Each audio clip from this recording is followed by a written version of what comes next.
Hi there, and welcome to Healthcare Journey. I'm Dr. Albert Chung, and I'm a colon and rectal and general surgeon, board certified in both. And on this channel, we discuss the pathway from medical school all the way to an attending and career beyond. And today, I wanted to talk to you about standardized test scores. Uh, Before we get there, I appreciate if you like and subscribe the video, and please take the time to do that. It furthers this channel, and I want to spread more of this message of trying to be more clear and really give the background and a different way of explaining how to get these processes done. The internet research I've done, you've probably have felt this before, but you read something, you look at something, and you're kind of like, well, I feel like I know this stuff already. And the other thing you might think is, I don't know what to do next. It doesn't really tell me what to do. Okay. So with standardized test scores, what's the deal? What's the whole shebang about it? And the first thing is that you need to do as well as you can. Notice I didn't say you need to get a perfect score. Notice I didn't say you need to get at least this score, okay? It's all relative. And so some people ask the question, I got this score, this is my GPA. Can I get into medical school? And anybody that gives you an answer based on that is completely bogus and wrong. They have no idea. Why? Because your application is a portfolio. It's meant to carry a lot of information so they can get more than just numbers. Otherwise, all you need to do is just send the scores, and then you just wait to hear whether you're accepted or not. How would they know whether to offer you an interview?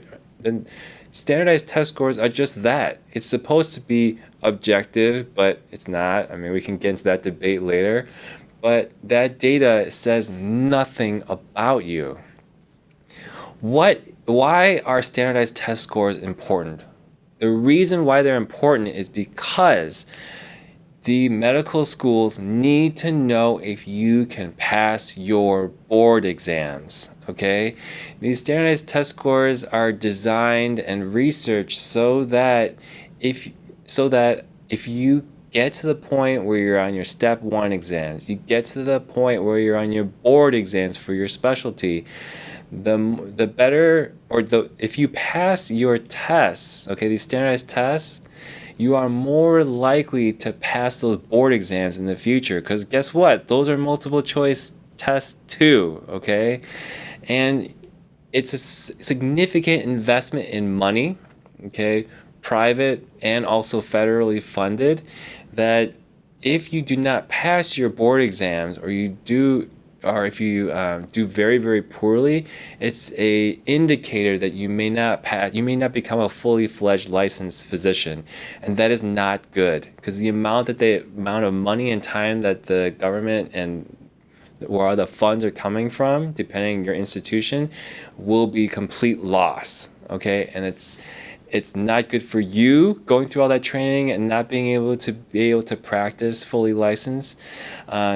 As well. And so that's why these standardized test scores are important. You need to show them at least you can perform on these tests. Otherwise, if it's too low, they may throw your application out, okay? You're at high risk for that. Notice I didn't say it's going to be an automatic throw out, okay? But if you're, kind of in that borderline range, then I'll say you have a shot, okay?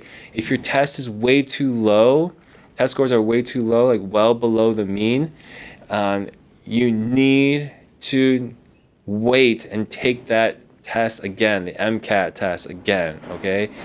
Please do not put yourself through I'd say the automatic rejection of medical schools with a really, really low MCAT score. Do not put yourself through that. You're going to be spending a whole lot of money, a whole lot of time. You're going to be asking people for letters and everything, and to, have your letter writers put a fantastic letter for you, and then for you to kind of waste that opportunity. Not good. Does not look good on you. You need to be very realistic about what you've got going in. But I'd say if you're around the mean, average MCAT test score to get into medical school, then I would not keep repeating that test to try and get above the mean, okay? It's very important that you take the standardized test prep very seriously. If you are the type of person that's not very strong at standardized test scores, please give yourself the ultimate opportunity to be successful, okay? If there are distractions going on in your life, if there's drama going on in your life, okay?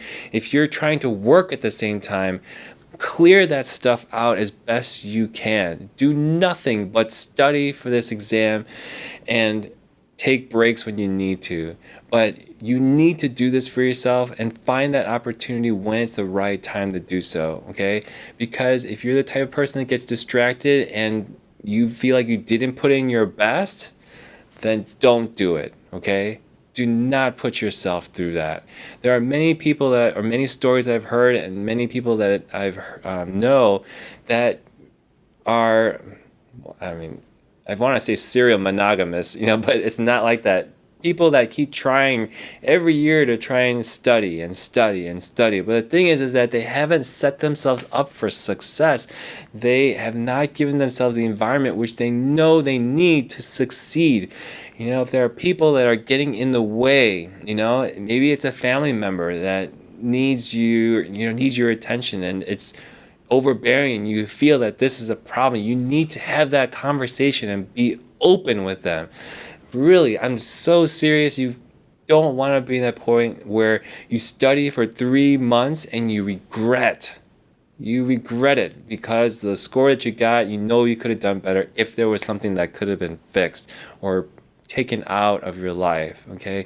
Please don't do that to yourself. Know and understand yourself and your weaknesses to make sure that you take that test, or if every attempt you take it, you do the best that you can. It takes a lot of motivation and focus and drive as well, because it is a marathon to prepare for these tests. But again, I'm telling you that it is so important that you do at least average or decent on these tests, okay? You don't need to excel and be part of the 95th percentile, but it is very important that you prove to these medical schools that you can pass these exams. It's extremely important. And even in the future for residency, again, it's super important. Your STEP scores they almost determine the specialty that you can get into. And also residencies look at it because if you don't do well in those tests, it is again a marker as to whether you'll pass your board exams to get in a specialty. And they don't want to invest in somebody that does not perform well on these tests, okay? I cannot express to you the importance of these tests and how seriously you must take them. And so if you know your weaknesses, you know your strengths, list them out, prepare your life to make sure this test can be over and done with as soon as possible with full effort. And so I hope that this helps you to really, organize your life so that you can eventually get to medical school, get to that goal and complete it. Thank you so much. If you have any comments, please write them down below. And if you're open to any coaching, if you want to just talk to me and see what my thoughts are, I'm open to that as well. And I hope I'll see you in the next one. Take care. Bye-bye.